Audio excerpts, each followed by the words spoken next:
Soy Fernando Díaz Villanueva. Hoy es 19 de julio de 2025 y esto es La Contracrónica.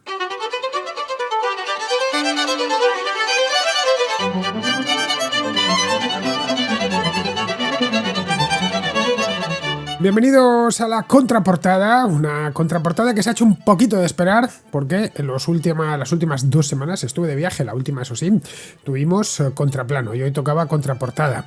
Traigo unos libros magníficos, bueno, no los traigo yo, los traen los contraescuchas. Vuelve Blasco Ibáñez, que lo dejamos en la última contraportada, este autor que pasó por aquí pues de manera muy temprana, al principio de la contraportada, hace ya muchos años, está teniendo una segunda juventud en este programa.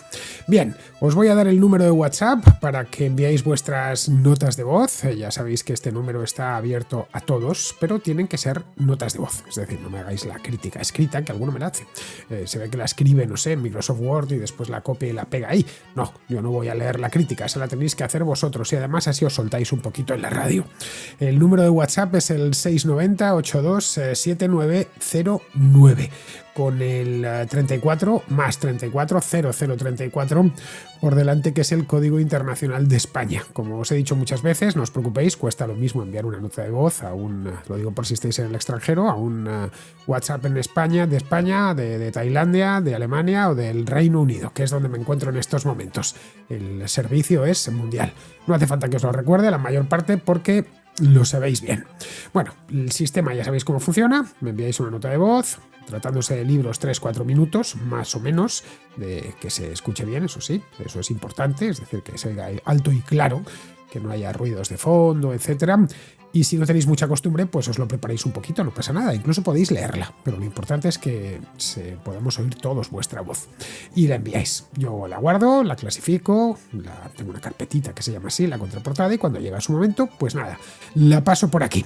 Bien, pues dicho esto, dadas las condiciones y sobre todo lo más importante, el número y la bienvenida a la contraportada, pasamos ya al programa de este sábado.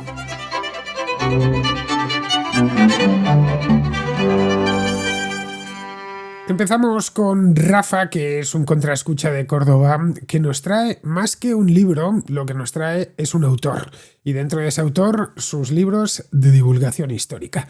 El autor de Rafa es Isaac Asimov, que ya ha pasado unas cuantas veces por aquí, aunque no en su faceta de divulgador histórico, que la tuvo y además muy buena y muy numerosa, porque hay un montón de libros de divulgación histórica de Isaac Asimov. Bien, pues sin recomendarnos un libro en concreto, nos recomienda el autor del libro, ya me encargaré yo al final de la nota de voz, después de recomendaros uno, por lo menos uno que yo conozco y que he leído, porque leer todo de Isaac Asimov es poco menos que imposible. Pero antes de nada, vamos a escuchar a Rafa. Te mando este mensaje, pues me gustaría participar en tu programa para hacer una crítica sobre Isaac Asimov, pero de sus libros de historia, que quizás no sean tan conocidos como los de divulgación científica o sobre todo de sus novelas de ciencia ficción, pero no por ello son menos valiosos. Bien, hace no mucho, mientras escuchaba la contrahistoria, pues me vi, como me pasa habitualmente, en el afán de saber algo más o de repasar algunos periodos históricos que por las circunstancias pues se te van olvidando o no conoces. Y una de las veces que fui a la biblioteca, pues vi por casualidad estos libros de Isaac Asimov que van por capítulos, unos dedicados a Roma, otros a Grecia, otros a Egipto. Y en un principio, cuando los tuve entre mis manos, pues parecen los típicos manuales antiguos que teníamos en la biblioteca, que teníamos en la facultad, pero no por ello hay que subestimarlo, sino todo lo contrario. Quizás en la edición se le notan los años, no son libros que te entren por los ojos en un principio, que no sean muy efectistas, pero luego me parece que son libros que destacan por ser muy sintéticos, por darte una visión de conjunto.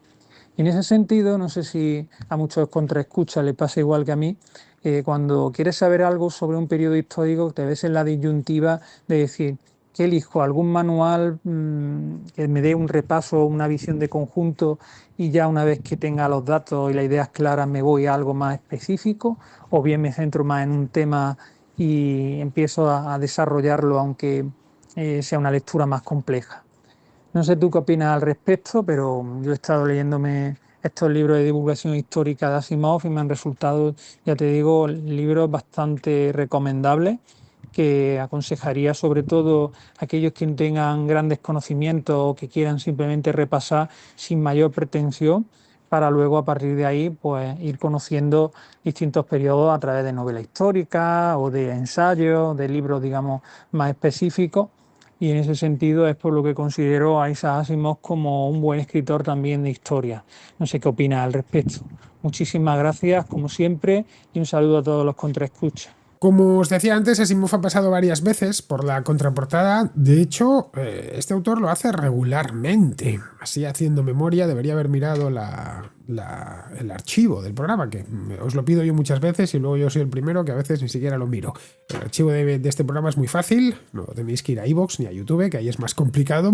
Basta con que vayáis a mi página web, a diazvillanueva.com, y en la casilla de búsqueda, que está pues arriba del todo, a la derecha, ponéis Asimov y automáticamente os aparecerán todos los programas en los que ha aparecido Asimov. Ya no tenéis más que ir clicando en un programa tras otro y ya sabéis si el libro en cuestión o la película, en el caso del Contraplano, ha pasado o no ha pasado por aquí. Pues bien, ese trabajo tan sencillo no lo he hecho, pero puedo hablar de memoria. Creo que nos han traído Yo Robot, seguro que ha pasado por aquí.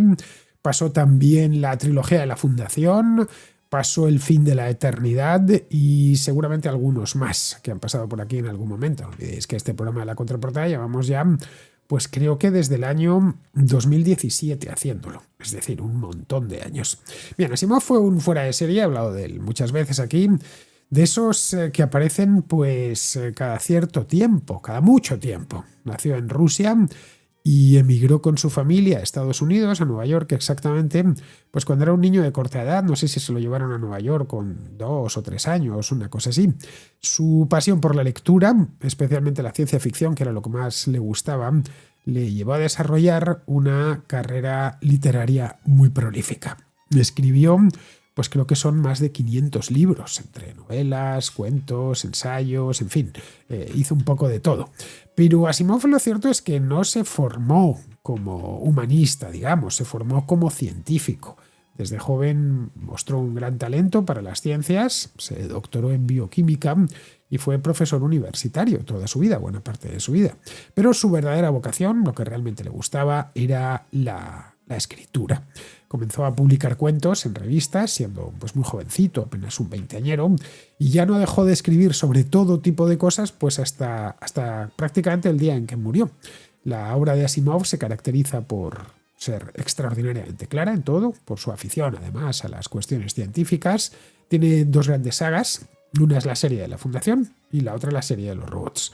En la de los robots es donde hablan, ya lo comentamos aquí, de las famosas 3 leyes de la robótica, de las que tanto se habla ahora, que ahora parece ser que sí, que ya no van a aparecer los robots. Yo lo llevo oyendo desde que era niño, pues me decían, cuando seas mayor habrá robots que te ayuden en casa y tal. Bueno, todo lo más que he visto es la rumba y poco más, que como bien sabéis la mía se llama Rufino, la que aspira la casa. Ese es todo el robot que he visto, aunque soy consciente de que hay robots por todas partes, que los vehículos que vemos en la calle los han construido robots.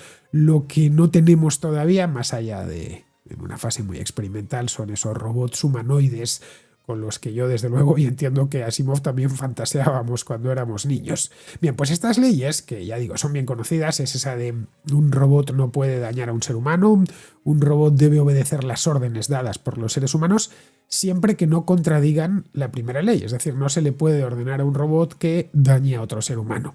Y luego la última era que un robot debe proteger su propia integridad, siempre que no contradiga las 2 primeras leyes. Estas leyes son famosísimas, leyes literarias creadas por Asimov. En la realidad se inventan robots de hacer la guerra y en cierta medida los drones, tanto los marítimos como los aéreos, no dejan de ser robots. Pues sí, se salta claramente la primera ley de la robótica porque hacen daño a los seres humanos. Bien, estas leyes aparecen en Yo Robot y en otras novelas en las que Asimov, bueno, combina ciencia ficción con elementos de misterio para hacerlas atractivas. Luego, además de la ciencia ficción, Asimov tiene una obra divulgativa muy grande, tanto en el aspecto científico como, sobre todo, en temas históricos. La historia a Asimov le gustaba muchísimo. Tenía este hombre una habilidad única para explicar y transmitir conceptos complejos de forma muy accesible y muy atractiva. Esto le convirtió en uno de los divulgadores más famosos de todos los tiempos y seguramente de los más vendidos. Vamos, en español creo que está publicado de las obras de divulgación histórica prácticamente todas, hasta la formación de Inglaterra, la formación de Francia los tenemos en español. Es decir, que no se quedó en el ámbito de habla inglesa, sino que se ha traducido, yo creo que a todas las lenguas principales del mundo. La historia era una de sus pasiones. Escribió decenas de ensayos históricos, no sé ni cuántos son, pero muchísimos, siempre divulgativos. Él nunca fue un historiador académico. Otros forman parte de series y otros son independientes, que bueno, pues abordan periodos o temas específicos. Este de la formación de Inglaterra, por ejemplo, es un caso. Hizo también el de la formación de Francia, que os decía antes, y se le quedó en el tintero la formación de España y la formación de Italia, que hubiera sido magnífico. Y si hubiera sumado ya la formación de Alemania, pues imaginaos, tendría prácticamente lo principal de Europa cubierto. Su objetivo fue siempre hacer la historia asequible, comprensible para el público general. Evitaba tecnicismos, lenguaje complicado. En todos sus libros, esto da igual que sean los libros de divulgación histórica o los otros, Asimov utilizaba un tono conversacional, con muchas anécdotas, por eso es tan fácil de leer, mucho humor. Él, al parecer, personalmente hacía un uso constante del humor. Trataba además de conectar la historia con el presente, o al menos el presente de cuando esos libros fueron escritos. Tiene una serie que es La historia del mundo. En esa está el libro de los egipcios, que se titula así, el de los griegos también se titula así, luego hay otro que se llama Los romanos, hay otro de la Edad Media.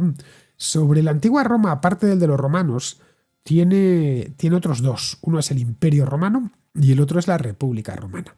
Luego tiene otro más sobre el Imperio Bizantino, que es sobre Constantinopla, que se titula El Imperio Olvidado. Tiene también una historia de los Estados Unidos en 2 volúmenes. Tiene otro, como os decía antes, sobre la Edad Media. Bueno, tiene también una historia de la química, algo que a él pues le caía bastante cerca, porque había estudiado química en la universidad y daba clases de bioquímica en la misma universidad. Con Asimov lo que te preguntas, cuando le conoces un poquito, es ¿cómo pudo hacer tanto? ¿Cómo pudo escribir tanto? Y no solo eso, sino cómo pudo hacerlo tan bien. Porque cuando te pones con un libro de Asimov es muy fácil continuar. Como bien sabéis, yo, aparte de mi labor periodística y divulgadora aquí en la Contrahistoria, también escribo libros, y yo soy, para los estándares normales, soy muy prolífico, pues prácticamente saco un libro al año. Y eso mucha gente me lo dice, ¿pero cómo lo consigues? Y tal cual, sacar un libro al año. Bueno, pues tampoco son tan complicados, son de divulgación, soy muy disciplinado, etc. Pero claro, veo los de Asimov, digo, este tipo no iba a un libro al año, este tipo iba a 3 libros al año, y los 3 además o buenos o directamente o aceptables, y algunos magistrales. Sus libros de historia, de divulgación, siempre están muy bien documentados, lo que demuestra que le dedicaba muchas horas. Pero aparte de ser muy listo, le dedicaba muchas horas, debía tener un método propio para documentarse. Luego están muy bien explicados, muy bien redactados, no son precisamente cortos. No penséis en libritos de 80 páginas, no. Estos libros de divulgación histórica tienen en sus ediciones de bolsillo pues tranquilamente 300 o 400 páginas. Vale, es cierto que tuvo una vida relativamente larga. Asimov vivió más de 70 años. También es cierto que empezó a escribir siendo muy joven. Luego tuvo un periodo de creación largo. Pero es que su producción literaria es sorprendentemente abundante. Y no ya es que escribiese mucho, es que lo hizo muy bien. De hecho, yo conozco gente que se aficionó a la historia leyendo libros de Asimov. Les dices, bueno, este era un simple divulgador, un bioquímico que le gustaba la historia, que además básicamente él se dedicaba a la ciencia ficción, y te dicen, bueno, pues me maravilló los egipcios. Yo creo que ya solo con eso es suficiente. No hay cosa más difícil que aficionar a alguien a algo, ya sea algo que no le interesaba, ya sea la historia o la jardinería. Es decir, mi interés en la jardinería es nulo. Pues si conozco a alguien o conozco un libro que de pronto me hace aficionarme a la jardinería, pues habrá que felicitar al autor, porque mi interés hoy por hoy por la jardinería es cero. Entonces, me gustan las plantas, eso sí, como a cualquier persona, pero no sé nada de jardinería. si me convirtiese, tendría que tener un jardín, eso sí, antes, porque si te interesas con algo tienes que poderlo practicar. Pero bueno, y quien dice la jardinería dice la fotografía. Si alguien o algo te convierte, digamos, entre comillas, ese alguien o ese algo tiene mucho mérito. Pues con la historia, Asimov lo consiguió y lo ha conseguido y lo sigue consiguiendo con millones de personas. Bueno, Rafa, como no nos has recomendado ninguno de los libros de historia de Isaac Asimov, te has limitado a recomendar al autor, lo voy a recomendar yo, ya que de aquí hay que salir con un libro. Yo no he leído ni mucho menos todos los libros que escribió, de hecho he leído solo unos poquitos. Bueno, para eso es que me harían falta muchos años para leer a Asimov. Habría que decidir, en los próximos años solo voy a leer a Isaac Asimov y me voy a dedicar solo a Isaac Asimov. Tampoco es mi plan, ni mucho menos, pero vamos, que entiendo que haya gente muy aficionada que lo haya leído todo, no es mi caso. A mí un libro que me gustó mucho suyo fue el del Imperio Romano, que yo lo leí cuando era jovencito, me lo regalaron obviamente, me gustaba mucho, lo debo de tener todavía por ahí. Es un libro que se sigue publicando, lo tiene Alianza Editorial y bueno, va sacando ediciones nuevas. Así que ese es el que os dejo en la descripción del programa.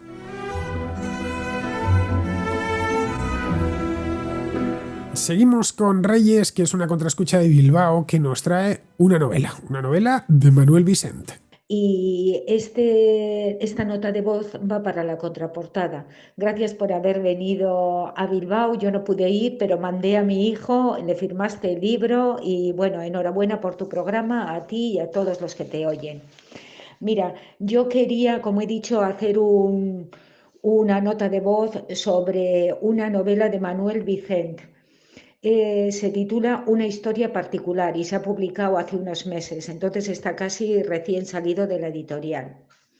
Mira, yo tengo una edad y doy por sentado que las lecturas son interpretadas de distinta manera por los lectores de acuerdo a las primaveras que han vivido. Yo no había leído ninguna obra de Manuel Vicent, pero mi padre, que era lector del Mundo, leía el artículo que este autor escribía en la última página del diario y alguna vez yo también lo leía. Bueno, por lo general yo soy lectora de biblioteca pública, excepto en verano, que me tengo que llevar al pueblo ejemplares propios porque allí no hay libros de préstamo. El caso es que de vuelta a casa he tomado prestado una historia particular de Manuel Vicent y puedo decir que he disfrutado cada página de la obra. Se entrelazan aquí ficción y autobiografía. Comienza con su nacimiento en 1936, fecha estupenda para iniciar cualquier relato, y acaba en nuestros días, haciendo un repaso de toda la historia de nuestro país. Yo creo que muestra su propia visión de España nostálgica pero a la vez realista, sensorial pero también cognitiva, vitalista y no necesariamente pesimista. Hay sueños y hay realidades. En mi opinión, Vicent tiene un gran dominio del lenguaje, lo que hace que la lectura sea imposible de dejar. Y aquí tengo que hablar de su gran conocimiento en el campo cultural. Le da igual hablar de música, literatura, cine, filosofía, psicología, viajes. Bueno, me he quedado admirada. De vez en cuando tenía que dejar de leer para ir a la Wikipedia e informarme de los interminables nombres que menciona.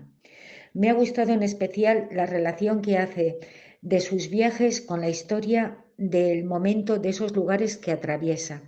Él dice, creía que viajar solo era un placer si la cultura se pega a la chapa del coche en tus viajes por carretera. Bueno, esta frase la tengo que contar en casa a los míos. Bueno, es una narración de 200 páginas que para mí ha sido un gran descubrimiento. Gracias, Fernando. Pues no he leído este libro, que como bien nos ha contado Reyes, salió al mercado hace no mucho tiempo, en mayo de 2024, según he podido ver. Lo publica la editorial Alfaguara. Alfaguara es un sello de Penguin. Como no lo he leído, para complementar lo que nos ha contado Reyes, que ha estado muy bien contado, pues tengo aquí abierto la ventanita de la editorial, lo que nos cuenta la editorial, así que si os parece os lo voy a transmitir, que la verdad después de leerlo sí que apetece, de leer esto sí que apetece. Estos de Penguin han hecho una buena labor de promoción, o están haciendo una buena labor de promoción del libro porque interesa. Según te pones, dices, bueno, esto está fuera de lo común, con mucha crítica, etc. Bueno, lo que cuenta la editorial es lo siguiente. La vida, como el violín, solo tiene 4 cuerdas. Naces, creces, te reproduces y mueres. Con estos mimbres se teje cada historia personal con toda una maraña de sueños y pasiones que el tiempo macera a medias con el azar. Un niño se sube por primera vez a uno de los caballos de cartón de un tío vivo sin imaginar que esa manera de galopar, arriba y abajo, siempre una vuelta más, presagia todo lo que va a cumplirse a lo largo de los años. La música, las canciones, las lecturas, los perros, los automóviles y el mar, siempre el mar, se trenzan con los sueños, los amigos, los amores, las heridas y los momentos de belleza que conforman una vida. Bueno, ya solo con esta descripción ya te han conquistado. Ficción y autobiografía se entrelazan en este libro en el que Manuel Vicent, uno de los más agudos cronistas de nuestros días, aborda de manera evocadora y muy literaria la historia reciente de España y muestra una visión propia, vitalista, sensorial y nostálgica de la existencia y del paso del tiempo. Hay recuerdos alegres y agitados, hay memoria del pasado, felicidad y rebeldía. Y también sueños cumplidos y derrotas inexorables. Bueno, nos dan una serie de críticas breves, que ya por si nos faltaba algo más para convencernos de que hay que leer el libro, pues ya nos terminan de empujar. Bien, hay unas cuantas críticas de los principales periódicos y revistas. Si no es una obra maestra de la literatura, da igual, porque Vicent es en sí mismo una obra maestra y que siga. Pacho Rodríguez, Diario de León. Con una prosa sencilla y envolvente, cruda, irónica y emocional, el autor vuelve a tirar de recuerdos para poner en pie esa España que a veces se nos olvida. Ana Trasobares, Esquire. Manuel Vicent serpentea entre la memoria personal y colectiva en este libro de estampas donde cabe todo. Manuel Llorente, Zenda Libros. Las brillantes memorias de un anarquista sentimental. Un libro donde destaca su prosa colorista, original y siempre creativa. Santos Sanz Villanueva, de El Cultural. Un recuento vital, deslumbrante, con la prosa afilada que le caracteriza. Gustavo Muñoz, El Diario. El escritor castellonense sigue escudriñando el mundo con una mirada quirúrgica capaz de extraer la belleza de cada latido de lo cotidiano. Samuel Pilar, de Televisión Española. Manuel Vicent es al tiempo, la vida y el sedimento que la convierte en literatura. María Paredes, del Cultural. Un análisis muy expresivo y optimista de los tiempos pasados y de cómo el paso del tiempo puede dar una perspectiva amplia y sabia de la vida. Begoña Alonso, Él. Brilla el ingenio, en suma, una percepción subjetiva intransferiblemente singular. Esto también es del Cultural. La crónica de sí mismo se expone más que otras veces. Habla con nostalgia y un genuino descontento. Todos sus instintos de vivir se reúnen aquí y el resultado es poderoso. Antonio Lucas, en El Mundo. La letra y los ojos más agudos de la historia reciente de España, con una prosa sencilla y envolvente, cruda, irónica y emocional. El autor vuelve a tirar de recuerdos para poner en pie esa España que a veces se nos olvida, es una autobiografía y es hasta estos han repetido aquí lo de Trasobares. Bueno, en fin, no digo más, parece un librazo. Esa es la verdad, parece un librazo, un de estos libros que seguramente te llegan al alma. Yo no soy lector, nunca he sido lector de Manuel Vicent, obviamente le conozco y alguna vez sí que le he leído, pero bueno, me lo apunto y ya de paso os lo apunto a todos vosotros. Según he podido ver aquí en Amazon, os lo dejo debajo, por supuesto, a diferencia del de Asimov, del que hablábamos antes, el del Imperio Romano, que no tenía edición de Kindle, creo que se me olvida decíroslo, no tiene, solo lo tenéis en papel. Este sí lo tenéis en Kindle. Lo digo para los que hacéis como yo, que soléis leer en Kindle. No porque tenga yo nada contra el papel, por supuesto, pero es que es más cómodo. Puedo viajar, ir de un sitio a otro y llevarme un montón de libros conmigo. Cosa que con el papel, pues como bien sabéis, cuesta bastante más, aunque solo sea por una cuestión de peso y espacio. Bien, vamos ahora con otra contraescucha, en este caso Silvia, que es de Lérida, y que nos trae otra novela, también de un autor español, pero eso sí, algo anterior, algo más antiguo que Vicent, pero también valenciano como él, porque no lo he comentado antes, pero Vicent es de Castellón, aunque uno de los críticos literarios lo decía, es de un pueblo de Castellón. Vicent, por supuesto, creo que sigue vivo, creo que no se ha muerto, ya es muy mayor, nació en el 36, pero vamos, todavía está vivo y esperemos que viva mucho más. Bueno, el caso de Blasco Ibáñez no está vivo, murió hace ya muchos años y últimamente está pasando mucho por aquí. Reincido con una novela capital, publicada en 1916, Los cuatro jinetes del Apocalipsis, del escritor Vicente Blasco Ibáñez.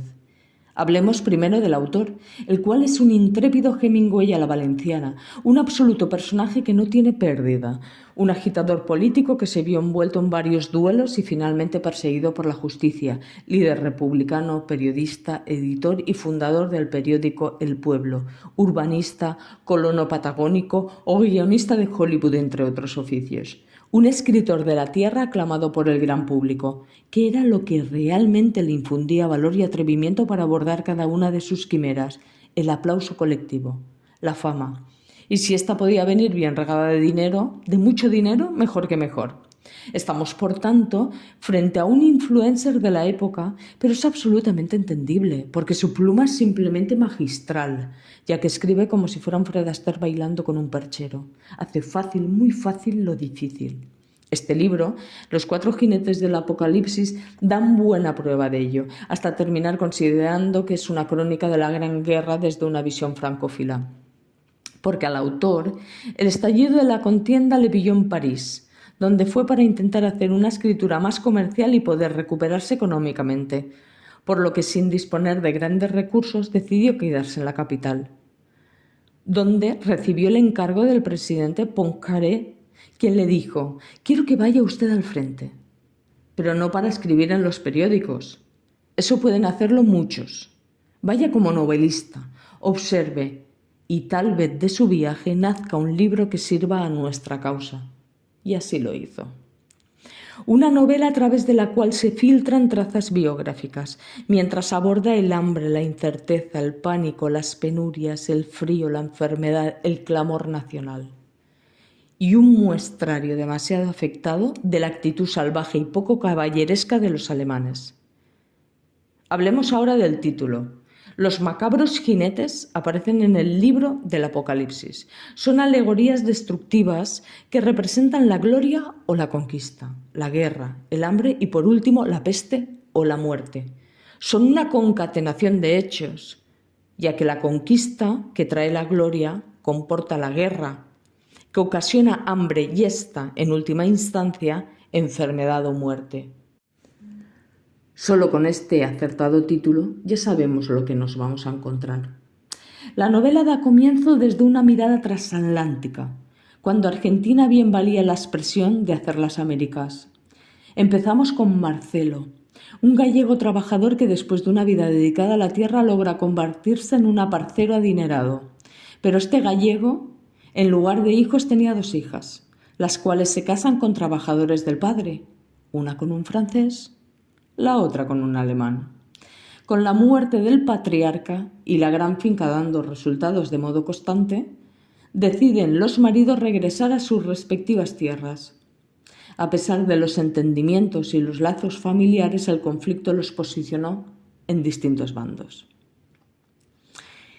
Finalizo con un párrafo profético del mismo libro, de cómo los profesores alemanes arengaban a sus alumnos en las mismas universidades, sin pensar que toda una generación próspera se convertiría en carne picada. El imperio del mundo correspondía al pueblo germánico. Los historiadores y filósofos discípulos de Treitschke iban a encargarse de forjar los derechos que justificasen esta dominación mundial. Y Alain Brecht, el historiador psicológico, lanza, como los otros profesores, el credo de la superioridad absoluta de la raza germánica. Era justo que dominase el mundo, ya que ella sola dispone de la fuerza. Esta germanización telúrica resultaría de inmensos beneficios para los hombres. La tierra iba a ser feliz bajo la dominación de un pueblo nacido para amo. El Estado alemán, potencia tentacular, eclipsaría con su gloria a los más ilustres imperios del pasado y del presente. Gott mit uns. Dios está con nosotros. El libro, una vez publicado, pasó desapercibido. Hubo que esperar a su traducción al inglés para que se convirtiera en un éxito de ventas en Estados Unidos, logrando que Blasco finalmente consiguiera la ansiada fama y riqueza. Hollywood compró los derechos y Rex Ingram en 1921 la llevó a la gran pantalla con el mítico Rodolfo Valentino como protagonista. En 1962 Minnelli adaptó de nuevo la novela, trasladando la acción a la Segunda Guerra Mundial. Y el resto ya es historia. Como os decía, Blasco Ibáñez ha pasado por aquí en otras ocasiones. Bueno, hace años pasó La Barraca en un par de ocasiones y el mes pasado, la anterior contraportada, me trajisteis La Catedral y los cuatro jinetes del Apocalipsis. Vamos, me lo trajo un contraescucha llamado Abel, por lo que recuerdo. Es que esto hace, no sé, 2 semanas, una cosa así, 2 o 3 semanas. En aquel momento os hablé de los 2 libros, aprovechando que ya los tenía, pero claro, no lo hice tan bien como lo ha hecho Silvia, que conoce muy bien esta novela. En fin, poco más puedo añadir a lo que nos ha contado. Los cuatro jinetes del Apocalipsis es una novela, lo comentaba en la última contraportada, publicada en 1916, en plena Primera Guerra Mundial, y es, pues seguramente, junto a La Barraca, su obra más célebre, y seguramente la más conocida fuera de España. De hecho, en su momento fue un auténtico bestseller. Alcanzó un éxito mundial, especialmente en el Reino Unido y en Estados Unidos, donde llegó a convertirse en el libro más vendido tras acabar la guerra. La novela, por supuesto, fue traducida al inglés y a otros muchos idiomas, y luego hasta incluso adaptada al cine. El libro en sí es una denuncia muy bien hecha de los horrores de la guerra, utilizando como metáfora, bueno, pues los cuatro jinetes del Apocalipsis, lo llevan el título: la guerra, el hambre, la peste y la muerte. Ya, para representar la devastación que arrasó Europa durante la Primera Guerra Mundial. Blasco Ibáñez estaba en París en aquel momento, y sabéis que Blasco Ibáñez, aparte de escritor y político, fue periodista, bueno, fue durante buena parte de su vida sobre todo periodista, y bueno, estaba allí de corresponsal. Él era claramente anglófilo. Esto os lo contaba ayer en la contrahistoria esta que hice sobre los países neutrales como España. A pesar de que no entró en la guerra, los españoles sí tomaron partido. Había españoles germanófilos y españoles aliadófilos. Bueno, pues Blasco Ibáñez formaba parte de los aliadófilos, y esto se ve muy bien en la novela. El libro, de hecho, como bien nos ha contado Silvia, fue un encargo de Raymond Poincaré, que era el presidente de Francia en aquel entonces. A Poincaré, al parecer, le habían llegado los artículos de Blasco Ibáñez, y que eran artículos que estaban claramente a favor de Francia y de los aliados, y le gustó tanto que, porque Blasco Ibáñez escribía muy bien, ya le leas en español o en francés, y le gustó tanto que le pidió que visitase el frente, no como periodista, sino como novelista, para hacer una novela que reflejase la magnitud de la guerra, y que ya de paso apoyase la causa aliada. Blasco escribió la novela en París, con los alemanes pues a pocos kilómetros de la ciudad, en condiciones que él mismo dijo que habían sido las peores del mundo para escribir una novela, y bueno, y sobre todo su experiencia en el frente, la batalla del Marne exactamente, pues impregnó, lo había visto con sus propios ojos. Una cosa es que te cuenten algo, otra es que lo veas, claro, y lo oigas y lo huelas. Pues la obra tiene un realismo muy crudo. La obra en sí cuenta nos lo ha explicado bien Silvia, cuenta la historia de 2 familias con un patriarca común de origen español que tiene 2 hijas, una se casa con un francés y la otra con un alemán. Se trasladan a Europa y entonces estalla la guerra. Bueno, el resto ya os lo podéis imaginar. Bien, Los cuatro jinetes del Apocalipsis se sigue editando, por supuesto. Lo publica también Alianza Editorial y os lo dejo abajo, en la descripción. Bien, vamos ahora con Luis, que es de Orihuela y que es un maxi clásico de la contracrónica en toda su extensión, que nos trae una novela histórica sobre un periodo y un lugar de la historia de España del que no se ha escrito mucho, que es el reino de Tutmir o Teodomiro. Fue un caudillo godo que pactó con los musulmanes la entrega de sus dominios, que se correspondían más o menos con lo que hoy es la provincia de Alicante, la región de Murcia, parte de Almería. Bueno, el libro además a Luis le pilla muy cerca porque lo escribió un pariente suyo. Bien, acabo de escuchar el programa con Alberto Garín y Soto Chica, que me ha encantado sobre el Girona. Que pena que vaya a durar tan poco, porque es que yo me habría tirado 10 horas oyéndolo sin problema. Bien, y a colación de esto, Sotochica ha mencionado a Teodomiro, que es un caso curioso dentro de la invasión árabe de España. Y hay un libro que escribió un pariente mío ya fallecido, Miguel Barcala Candel, que se llama Auraliola o el reino de Tutmir. O sea, a veces lo he visto al revés, reino de Tutmir, Auraliola. Y es la historia, se tardó 10 años en escribirlo, es la historia de Teodomiro, desde su juventud a cómo fue pasando, cómo tal, cómo logró que no lo arrasaran el reino. Y es una historia un tanto novelada, porque no se tienen todos los datos. Miguel Barcala tardó 10 años en recopilar todo lo que tiene ahí, y es muy interesante. En físico no está. He visto que lo tienen en Biblioteca Virtual Miguel de Cervantes. Es posible ahí bajarlo, creo, en formato PDF, sí, efectivamente. Bueno, pues nada, pues simplemente era para eso, recomendar ese libro para la contraportada y agradecerte la gozada de programa con Sotochica y Karin. Venga, un abrazo. Del libro este ya me hablaste, Luis, cuando nos conocimos en Murcia el mes pasado. Un tipo estupendo, Luis, de verdad. Deberíais conocerle, de lo mejorcito que me he encontrado. Así que nada, como me lo comentaste, recuerda que íbamos andando delante de la catedral y me hablaste de este libro. Me dijiste que me habías enviado una nota de voz, pues fui a buscarla y tal. Y ya a raíz de que pues oí tu nota de voz, busqué más y me lo encontré, como bien dices, en la Biblioteca Virtual Miguel de Cervantes, donde lo tienen listo. No tenéis que gastaros ni un céntimo. Lo tienen listo para su descarga en formato PDF. Os lo podéis leer en el ordenador o llevarlo a un lector digital y leerlo tan a gusto. El libro, por lo que he podido ver, es una novela, ya lo comentas, lo cual, a ver, tampoco es extraño. Pepe Sotochica también tuvo que hacer una novela cuando se puso con Egilona, ya que las fuentes que hablan directamente de ella pues son muy poquitas. En aquella contrahistoria que hicimos hace ya unos meses sobre Egilona, comentaba Pepe que todo lo que está escrito en las fuentes sobre Egilona cabe en un folio, y no llena el folio, ni mucho menos. Así que no queda otra que documentarse sobre esa misma época y novelar. No podemos hacer una biografía de Egilona, como no podemos hacer una biografía de Tutmir o de Teodomiro, pero sí podemos hacer una biografía de Felipe IV o del conde duque de Olivares, porque de los segundos tenemos mucha información primaria, es decir, mucha fuente, mientras que de los primeros no.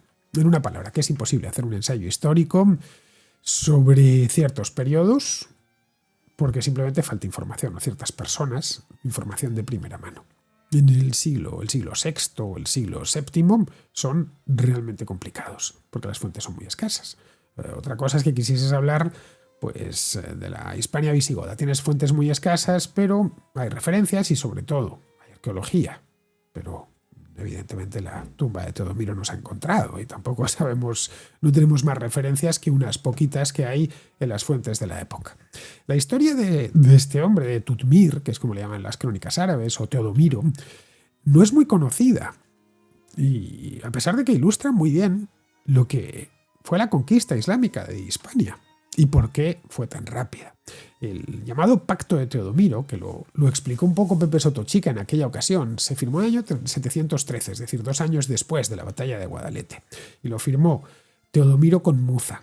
Este pacto es un ejemplo de los acuerdos de capitulación que permitieron, durante la invasión islámica, a algunas comunidades cristianas de la península mantener cierta autonomía con el dominio musulmán. Cuando los musulmanes de Tarik cruzaron el estrecho, en el año 711 derrotaron a Rodrigo en la batalla de Guadalete.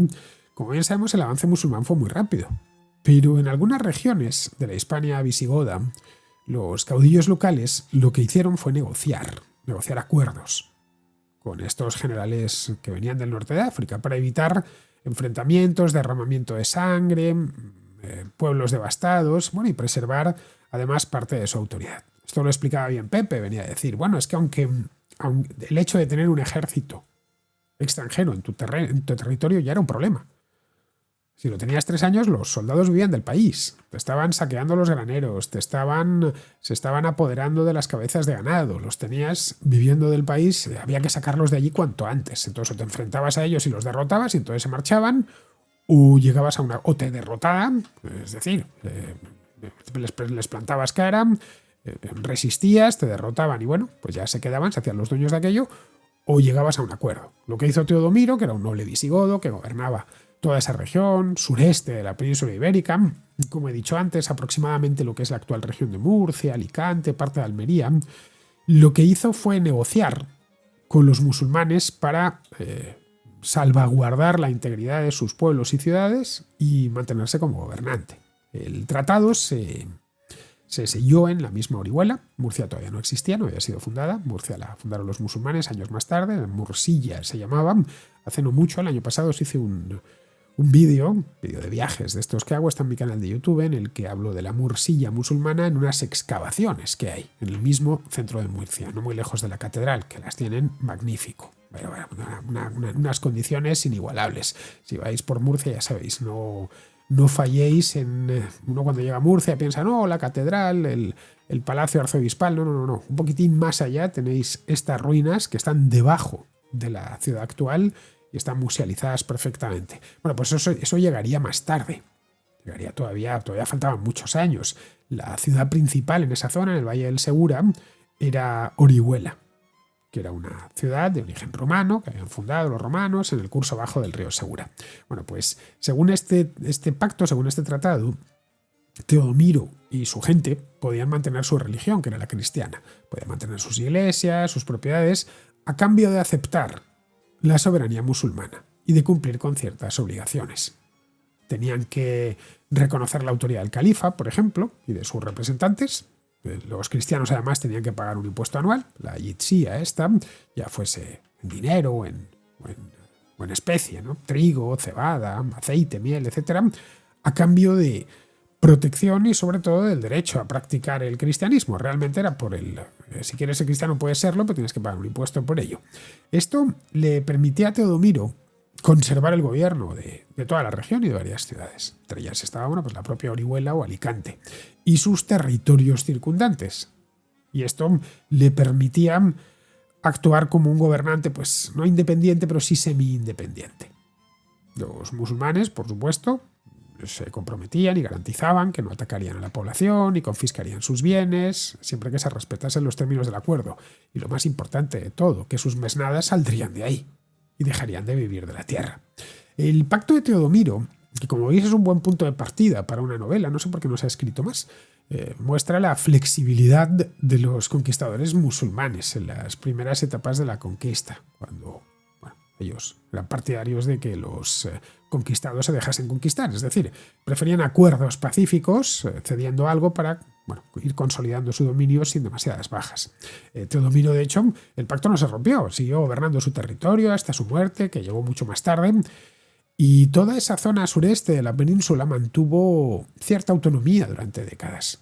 Pero claro, con el tiempo, pues fue integrándose poco a poco el Emirato de Córdoba, ya que a los locales les convenía convertirse al Islam.